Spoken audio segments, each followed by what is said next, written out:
มาบุญจังหันน้ำกันเด้อพี่น้องมื้อนี้เป็นวันโกนหรือวันพระน้อยแล้วก็ต้องใส่มันจะบ่มี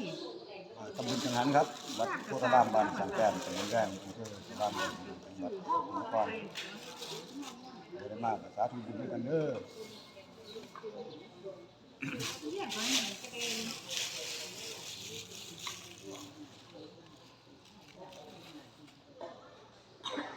ใจ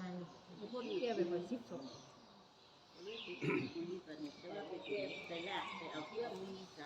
ผมว่าจะสิใจนี่บุญไปเที่ยวเอาเครื่องในเธอละมาสอบใจอยู่บนก็สิเข้มเนาะพร้อมหลายฟ้าพร้อมแล้วครับ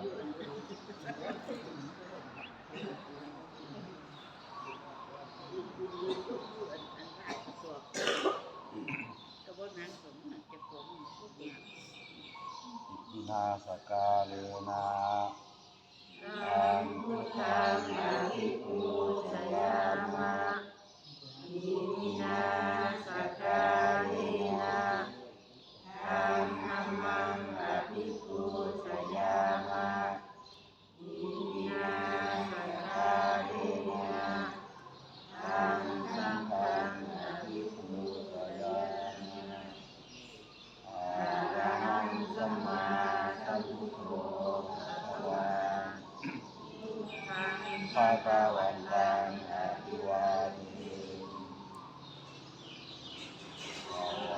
ภะโตภะคะวะตาธัมโมธัมมังนัมสสามิปะอิปันโนภะคะวะโต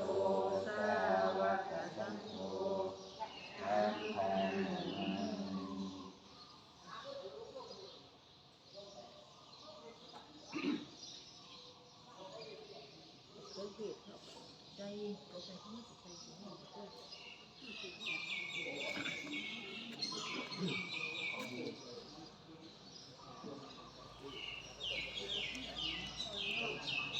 ครับพี่น้องมื้อนี้คือมาเอาบุญจังหันวัดโพธิ์รามเฮาครับญาติธรรมก็ทำไหว้พระจบลงไปก็ยังรอพระสงฆ์พระครูโพธิปัญญาวัตรเพิ่นยังบ่ขึ้นอาสงฆ์อยู่ครับสาธุนำกันเด้อพี่น้อง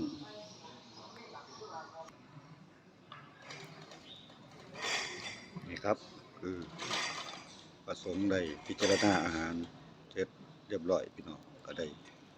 วนกับเขาลงมาญาติธรรมเฮาก็นั่งเรียน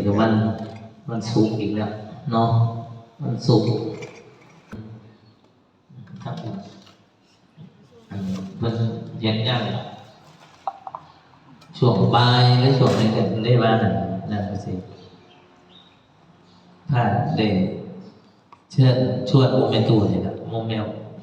ตูเท่ารุ่นเล่าก้าวเดียวกับ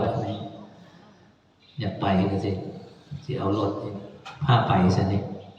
เชิญชวนละกันได้เมื่อกันยังสิบอกอีกที่นึงได้เมื่อยังสิบอกแล้วก็สิเอารถนี่ยังสินัดหมายว่าไป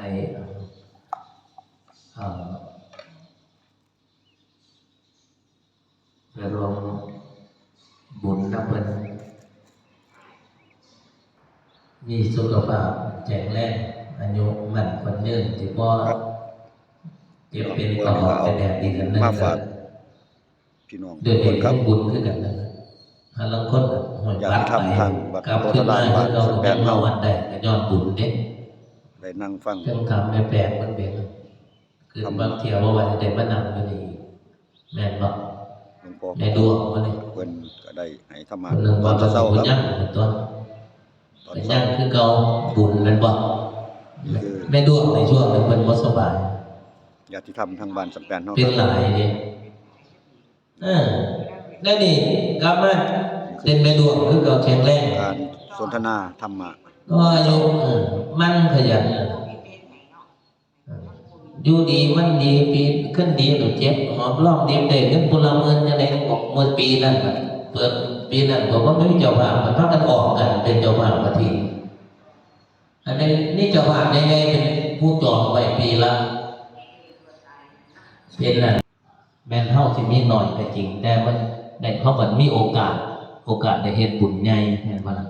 สาธุ บุญใหญ่ที่นี่เฮ็ดบุญใหญ่ก็ ญาติธรรมทั้ง ให บ้า ญ่ นแปดเด้ ใหญ่ อ ของเฮาก็น้อยพระเจ้าแต่ก็บ่เป็นหยัง เมื่อได้มา มันเฮ็ดให้เฮาเกิด ทำบุญจังหันทั้ง เฮาเฮ็ดน้อยได้หลาย สั จ้ะ บแปดเฮา หนึ่ง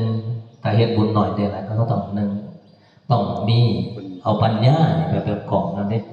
ขาแข็งบ่แข็งแรงเพิ่นก็ได้ ใส่ นั่ ปั ง ญญา โซฟา บุญมันก็สิได้มีอานิสงส์หลาย นี่คือวัดโพธาราม บุญหลายอานิสงส์หลายได้บุญหลายเนี่ยต้อง